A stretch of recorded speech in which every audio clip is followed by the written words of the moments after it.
time to click on my link, and thank you to those of you that did listen last week. Here again, this is my Sunday night homework where I will read to you another short story from Jet, the Rescue Dog, and by David Long. That collection of short stories which tells us about animals and their heroics during wartime. Now, I thought, having been celebrating VE Day, that this would be a good story to read to you, as it is set during the Second World War and actually the D-Day landings in northern France in 1944. Now, this time the animal in question isn't a dog, but it was an animal that was crucial in wartime, helping to communicate back from the front line. And the animal is a pigeon. Perhaps not the first animal you might have thought of to help in wartime. But let's see how Gustav did play an important part in 1944. Special pigeons travelled on aeroplanes, and others were parachuted into enemy territory with secret agents, or went into battle with journalists whose job it was to report on how the war was going. The pigeons were vital because in wartime it isn't always possible to report the news by telephone.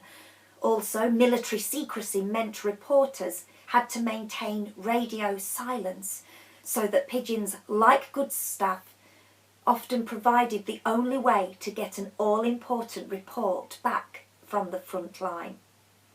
In the whole of the Second World War, D-Day was one of the most important military operations, a huge naval, army and air force campaign to cross the English Channel and recapture France from the Germans. Involving the largest invasion force ever assembled, hundreds of thousands of British, American and Canadian troops and thousands of ships and aircraft, it had to be conducted in conditions of absolute secrecy. If it was successful, it could help end the war at last, so none of the reporters wanted to miss it. Because it was so hazardous, only a few of them were given permission to travel with the troops. The pigeons were provided so they could send back brief reports to their newspapers in London describing what they could see and how the battle was progressing. Gustav was one of those birds, and he travelled with a war correspondent called Montague Taylor. Taylor had 4 birds with him because he knew the battle to liberate France would be a long one. Gustav was the best of them, however, and had already completed several missions carrying top-secret information back from agents in Belgium. This time, he was released from a battleship carrying troops to France. His message read, "We are just off the beaches. First assault troops landed 0750. Signal says no interference from enemy gunfire on beach. Streaming steadily in formation. Lightning, Typhoon, Fortress, aircraft. Crossing since 0545. No enemy aircraft seen." It is a very short note, but historically a very significant one. Gustav had delivered the first report to reach England on what turned out to be a critically important day for everyone involved in the European war. Thousands of men died and thousands were injured, but the invasion was successful and led to the eventual downfall, after more than 5 years, of the enemy.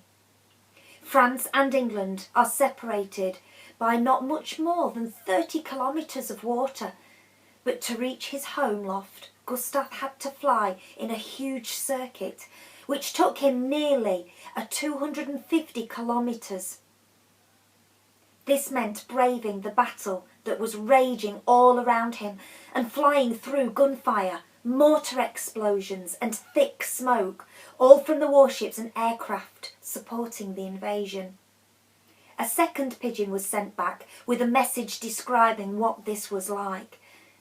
Shells exploding all over beach and out at sea, as wave after wave of Allied ships as far as eye can see sweeping into shore.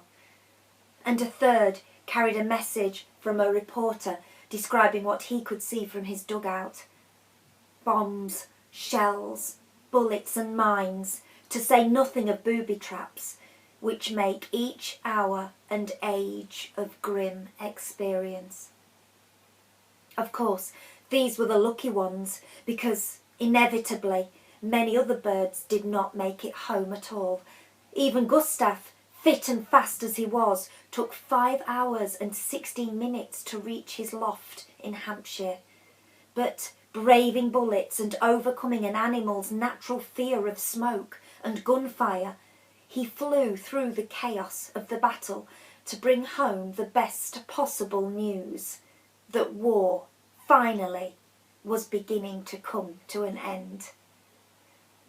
I hope you enjoyed that, and I do think it's interesting hearing that story, thinking about the VE celebrations that we've just had, which did celebrate when the war finally did end.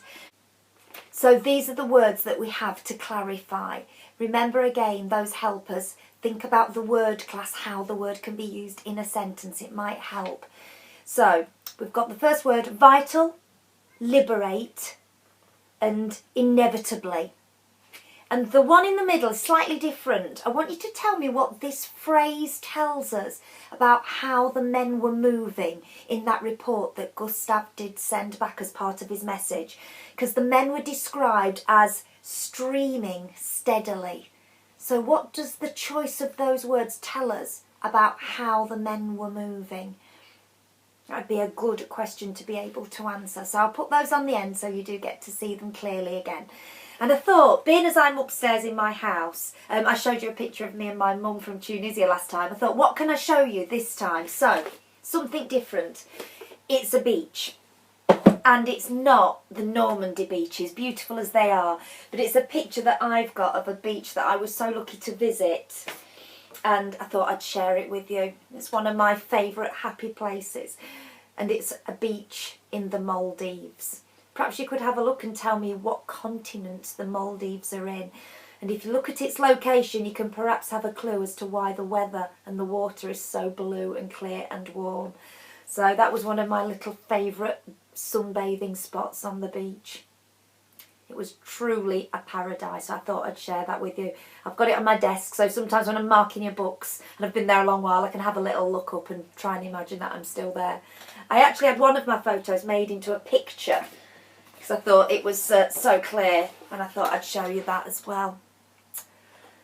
There, maybe you'll be lucky enough to travel and visit the Maldives one day. But where would you like to go? Tell me. I'd love to hear what your plans are. I think in lockdown, when you can't go anywhere, it really makes you start to think about where you've been, but perhaps where you'd like to go. So where are your top places to travel and visit when lockdown's over and maybe when you're older? I'd love to hear about it. Thanks once again for listening, Class 11. I'm missing you so much. I hope you're all okay. Keep safe, keep your family safe, and let's see what the news is. I'm about to go and listen to Boris Johnson's report, actually, because it's Sunday I'm recording this, to see what he does have in plan for us for the next 3 weeks. So you'll be hearing from me soon. Take care and let me know how you get on with those words. Bye. Thank you for listening.